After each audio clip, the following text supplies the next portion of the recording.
The Day God Made It Rain, an Arch book, based on 1 Kings chapters 17 through 18.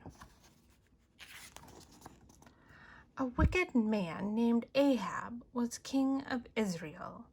His wife was just as wicked. Her name was Jezebel. They worshipped Baal, an idol, a god they made of wood. They put him on an altar and brought him gifts of food. A servant of Jehovah, Elijah was his name, was sent by God to Ahab to talk about the rain. There's going to be a dry spell, no matter what you do. Not only will the rain stop, there won't be any dew. The king became quite angry and called Elijah names. He told his men to seize him and bind him tight with chains. Before the men could grab him, God whisked him far away into a place where ravens flew to bring him food each day. Next, God sent Elijah to a widow who would give the little food and drink she had to help Elijah live. Elijah found the widow and asked her for some bread. She said her food was almost gone and soon they'd all be dead. "You need not fear," Elijah said. "The Lord will care for you. He will give you flour and jars of oil too." The widow baked a loaf of bread, but just before they ate, Elijah prayed that God would bless the food upon their plates. The widow's son grew sick and died. Her heart was torn with pain.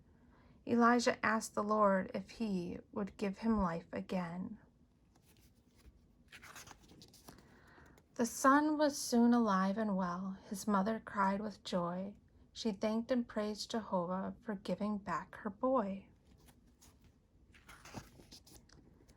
3 years passed by without a drop of water from the sky. The ground was brown and lifeless, the lakes and rivers dry. Elijah listened daily to hear what God would say. One day God said, "Get ready, you'll soon be on your way. Go and visit Ahab, tell him I'll send rain. All the hills and valleys will be fresh and green again." Elijah went and met a servant of the king, who said that Ahab still was mad and wouldn't hear a thing. Elijah said, "Tell Ahab that I am here once more, and tell him God will send the rain that we have waited for."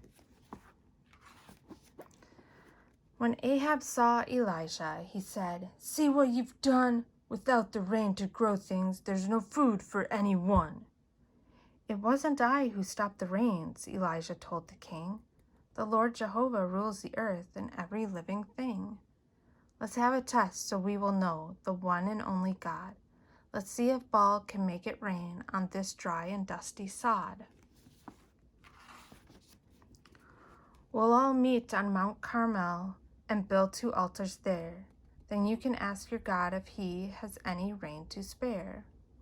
Upon each altar pile some wood and place a bullock there. But do not set the wood on fire. We'll start a fire with prayer." The morning sun rose bright and clear. The work was soon begun. 450 prophets worked beneath the blazing sun. They built an altar there to Baal, an altar made of rocks, and when it was completed, they sacrificed an ox. Elijah worked not far away. He built an altar too. He wasn't worried, not a bit. He knew what God would do.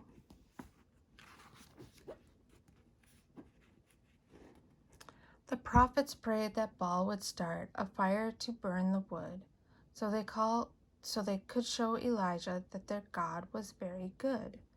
They prayed for half a day or more, but it was all in vain. No matter how they screamed and yelled, their idols sent no rain. Elijah started teasing. He said, "I have a hunch that Baal is either sleeping or out somewhere for lunch." The prophets grew exhausted and fell upon the ground. They stopped their noisy wailing. It was quiet all around. Elijah stood and raised his arms. His voice was loud and clear. The prophets listened as he spoke. His words reached every ear. Pour some water on this wood and on my offering too. Then watch the skies and you will see just what my God will do. Then as they watched, Elijah prayed, God, let these heathen see that you alone are Lord of all for all eternity. A flash of fire consumed the bull that lay upon the altar. It also burned the wood and stones and dried up all the water.